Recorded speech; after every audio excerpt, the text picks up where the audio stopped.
sun yi nasarar girke wata sabuwar rundunar haɗin gwiwa mai kumshe da sojoji 5,000 da za ta yi yaƙi da ta'addanci da sauran matsalolin tsaro da ke addabar ƙasashe uku na Mali, jamhuriyar Nijar gami da Burkina Faso.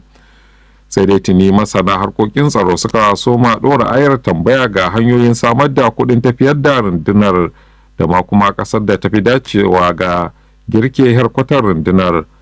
Daga mai fadar gwamnatin jamhuriyar Nijar, wakilinmu Gazali Abdu Tasawa na ɗauke da rahoto. Da yake tsokaci kan wannan sabuwar rundunar haɗin gwiwa ta sojoji 5,000 da ya ce ƙasashen na IOS sun rigaya sun girka. Ministan tsaron ƙasar Nijar Janar Salifou ya ce nan da 'yan makonni ma ne za ta soma aiki, inda ya ƙarin bayani yana mai cewa. Ya ce rundunar haɗin gwiwar sojojin ƙasashen namu wacce tuni ta girku ta ƙunshi sojoji 5,000, kuma wannan runduna baya ga mallakar sojoji nata na kanta za ta kuma samu kayan yaƙi na sama da na ƙasa da kayan tattara bayanan sirri na ƙashin kanta. Kazalika za ta yi wa kanta tsari na musamman na tafiyar da aikin nata, kuma rundunar za ta kasance mai cikakken hurumi na iya kai farmaki ko ɗauki a duk faɗin ƙasashen uku na IOS. Tuni kuma shugabannin hafsan sojojin ƙasashen namu suka kammala duk wasu tsare-tsare da ya kamata su yi. Don haka 'yan makonni kalilan kawai suka rage ku ga bayyanar ta a zahiri a fagen daga.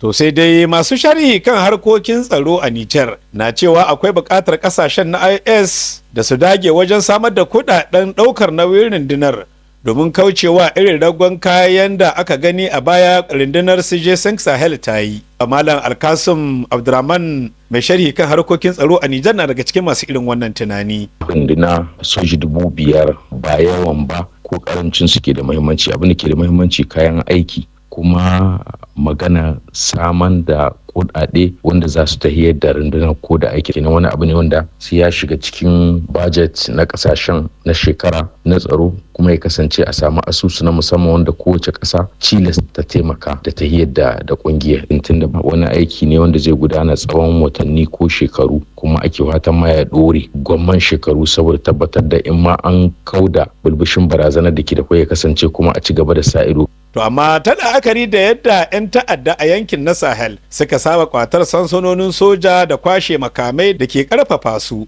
wasu masana harkokin tsaro na ganin akwai buƙatar yin nazari mai zurfi wajen zaɓar ƙasar da ya kamata a girke babbar hedikwatar rundunar ta yadda za ta yi kusa da filin daga ba tare da amman kuma ta kasance wani wuri mai cike da haɗari da 'yan ta'adda kan iya kwatar ta ba. Kuma Malam Abbas Abdulmumuni mai sharhi kan harkokin tsaro ya ce Nijar ita ce tafi dacewa ta karbi wannan hedikwata. Duka masu mamaye a yankin Sahel in dai samu Nijar shi kenan ya kare da Sahel, shine duka da abin da ake cema zone pivot. Ma'anar shi zone pivot din kamar idan kana da shi kana da allowance din sanin abin da ke wakana na wurin kuma da kewaye, kenan da yake bankin littafin goma ne Nijar ta yi kusa ga hilin daga, kuma janarorin Nijar janarori ne tsaffi, akwai ƙwarewa akwai sanin abubuwa da yawa, don Nijar ne inda ya kamata a kawo wannan rundunar soja.